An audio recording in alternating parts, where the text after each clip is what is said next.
Sai Krishna lockup death case దర్యాప్తులో కీలక పరిణామాలు చోటు చేసుకుంటున్నాయి. ఈ కేసులో సిఐ నాగరాజును సిట్ అధికారులు నేడు వరుసగా 3వ రోజు కస్టడీలో విచారించనున్నారు.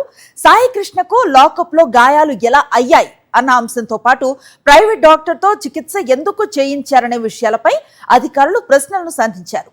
అయితే తనకేమీ తెలియదంటూ నాగరాజు సమాధానం చెప్పినట్లుగా సమాచారం. కానిస్టేబుల్ అశోక్ నాని పాత్రలపై కూడా సిట్ ఆరా తీసినప్పటికీ పలు ప్రశ్నలకి నాగరాజు మౌనం పాటించినట్లుగా తెలుస్తోంది. మరోవైపు ఈ కేసులో సిఐ నాగరాజు భార్య ఏపీ హైకోర్టును ఆశ్రయించారు. కుటుంబ సభ్యులు న్యాయవాదులను కలిసేందుకు సిట్ అధికారులు అనుమతించడం లేదని ఆమె పిటిషన్లో ఆరోపించారు. ఇది సుప్రీంకోర్టు మార్గదర్శకాలకు విరుద్ధం అంటూ పేర్కొంటూ ఈ వ్యవహారంలో తక్షణ జోక్యం చేసుకోవాలని హైకోర్టును ఆమె కోరారు.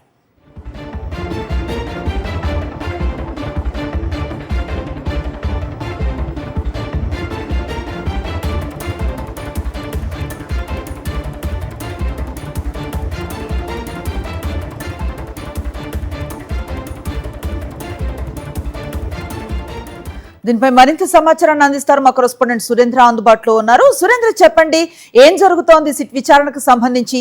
ఈ రోజు 4వ రోజు విచారణగా కనిపిస్తుంది. ఏదైనా కీలక అంశాలు బయటకు వచ్చే అవకాశం ఉందా అంటే ఏమంటారు?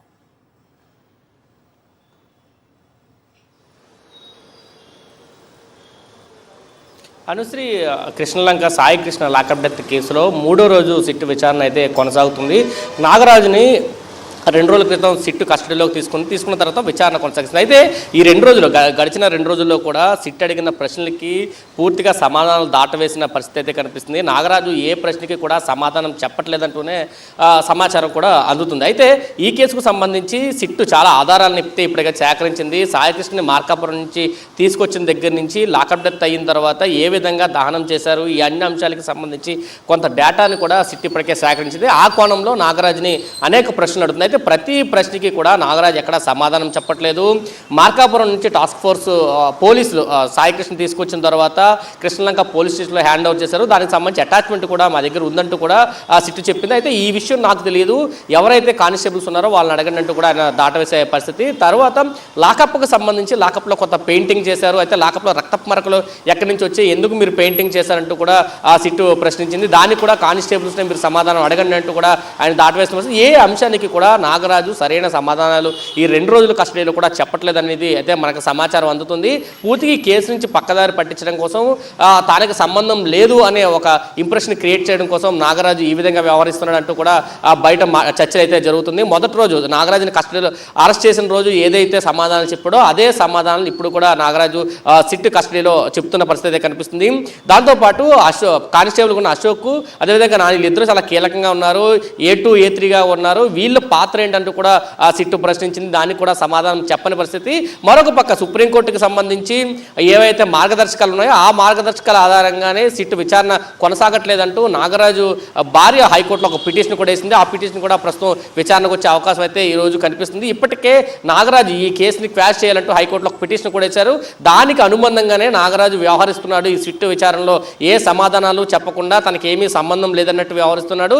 ఆ క్వాష్ పిటిషన్ వేయడం వెనుక ఈ సిట్లో ఏదైతే కస్టడీలో తాను వ్యవహరించే శైలి ఉందో దాన్ని ఆధారంగా చూపించాలని ఒక ప్రయత్నం జరుగుతుందంటూ కూడా బయట పెద్ద ఎత్తున చర్చ అయితే జరుగుతుంది. పూర్తిగా కేసుని మసిపూసి మారేడికాయ చేయాలనే ఒక కుతంత్రం అయితే ఉంది. దీని వెనకాల తప్పుదారి పట్టించే ఒక ప్రయత్నం అయితే చాలా స్పష్టంగా కనిపిస్తుంది అనేది కూడా బయట అయితే పెద్ద ఎత్తున జరుగుతుంది. 2 రోజులు కస్టడీలో నాగరాజు ఎక్కడా కూడా ఏ అంశానికి సిట్టు అనేక ఆధారాలని సేకరించింది.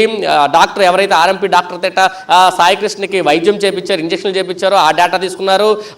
డాక్టర్ని విచారించారు. 2 రోజుల పాటు అతని నుంచి కొంత సమాచారం తీసుకున్నారు. ఆ సమాచారాన్ని అడిగినా కానీ నాకు సంబంధం లేదు, ఇదంతా కానిస్టేబుల్ చేశారు, కానిస్టేబుల్తో మీరు మాట్లాడుకోండి అంటూనే సమాధానం చెబుతున్న పరిస్థితి అయితే ఉందనేది సిట్టు చెప్తుంది. అయితే సీన్ రీక్రియేషన్స్ కూడా తీసుకెళ్తారు ఈ రోజు కానీ రేపు కానీ. అంటే ఈ 5వ తారీఖుతో కస్టడీ ముగుస్తూ ఉంటుంది. 7 రోజులు సమయం ఇచ్చారు కాబట్టి ఇప్పటికి 3 రోజులు అయిపోతున్న నేపథ్యంలో సీన్ రీక్రియేషన్ చేసి తర్వాత అనేక అంశాలను కూడా మళ్ళీ నాగరాజు ముందు పెట్టే అవకాశం అయితే కనిపిస్తుంది. అయితే ఈ కేసుకు సంబంధించి నాగరాజు మౌనం వెనక అనేక అనుమానాలు అయితే తావిస్తున్నాయి. అసలు అనేక ప్రశ్నలు ఈ కేసు ప్రారంభమైన దగ్గర నుంచి కూడా సాయికృష్ణ ఎందుకు మార్కాపురం తీసుకొచ్చారు, ఏ కేసులో తీసుకొచ్చారు, ఎవరెవరు దీంట్లో పాత్రదారులు, పై అధికారులకు తెలుసా లేదా, సమాచారం ఇచ్చారా లేదా, ఈ అన్ని అంశాలకి మాత్రం మౌనమే సమాధానంగా నాగరాజు కస్టడీలో ఉన్న పరిస్థితి అవుతుంది. దీని మీద సిట్ అయితే ఖచ్చితంగా కస్టడీ ముగిసేలోపు సమాచారం రాబడతామని ధీమా అయితే వ్యక్తం చేస్తున్న పరిస్థితి అయితే మనకు కనిపిస్తుందని చెప్పాలని. Right, thank you Surendra.